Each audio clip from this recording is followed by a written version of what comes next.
Welcome back to Danielle versus the Void, the channel where we fearlessly dive into why our brains act like unpaid interns running on Windows 95. Today we're talking about overthinking. You know, that fun little mental game where you replay a 5-second conversation for 6 business days, analyzing it like you're prepping for a Supreme Court trial? Because apparently my brain thinks the world is hanging on to whether I said you too to the server at the restaurant when she said, enjoy your meal. So let's talk about why your brain won't shut up and why it keeps sabotaging you like it's trying to unionize against your happiness. Your brain loves patterns. It thinks it's the FBI of social interactions. So when something feels slightly off, tone, timing, facial expression, that weird laugh you did, your brain immediately throws it into the open investigation folder. And this is how you end up lying in bed like, why did I say that to the doctor when she told me to take a deep breath? Your brain doesn't even care if the conversation happened 3 years ago. It brings it back like a reunion tour nobody asked for. Scientifically, the main villain is something called the default mode network, which is basically the part of your brain that spins up the moment you're not actively doing something.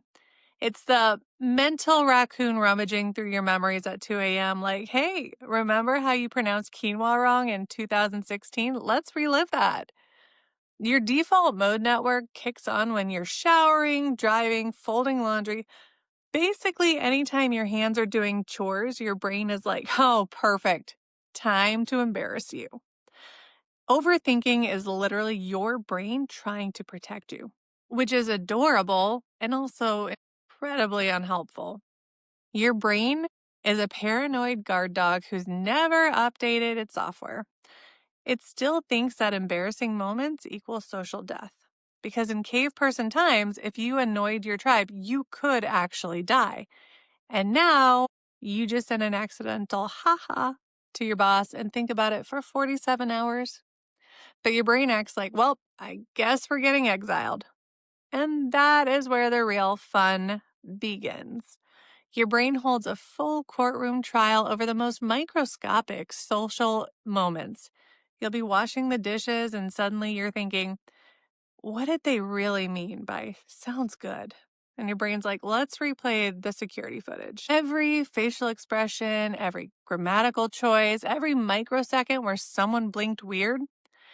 And of course, the jury, also your brain, is like, we find the defendant guilty of existing awkwardly.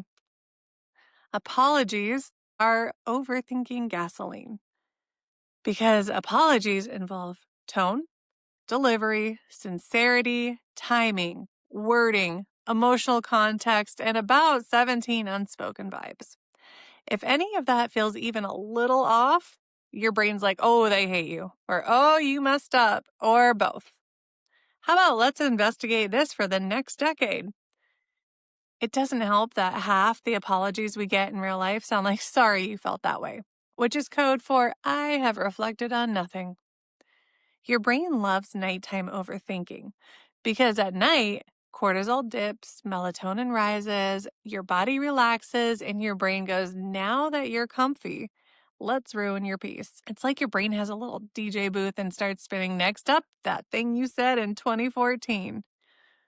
But here's the trick nobody tells you about. Your brain can't stop thinking, but it can't overthink and problem solve at the same time. So when you start spiraling, do anything that forces your brain into foreground mode. Stand up, change rooms, drink water, ask yourself one question. What's the next tiny action I can do? Literally count the objects in the room, say out loud what you're doing. Like, I am turning off the lights. It snaps your default mode network offline like pulling the plug on a glitchy old computer. Not to fix the problem, but to get your brain to shut up for like 5 minutes. So, yeah, your brain is not broken. It's just trying to protect you using instincts from an era where a bad conversation could get you eaten by a tiger.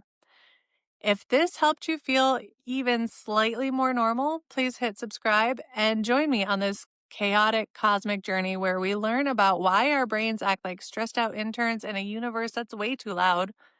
And if you overthink commenting, just comment it anyway. I promise you I will not analyze it. Thanks for watching. I'll see you in the next one. Or in your next 2 a.m. replay spiral.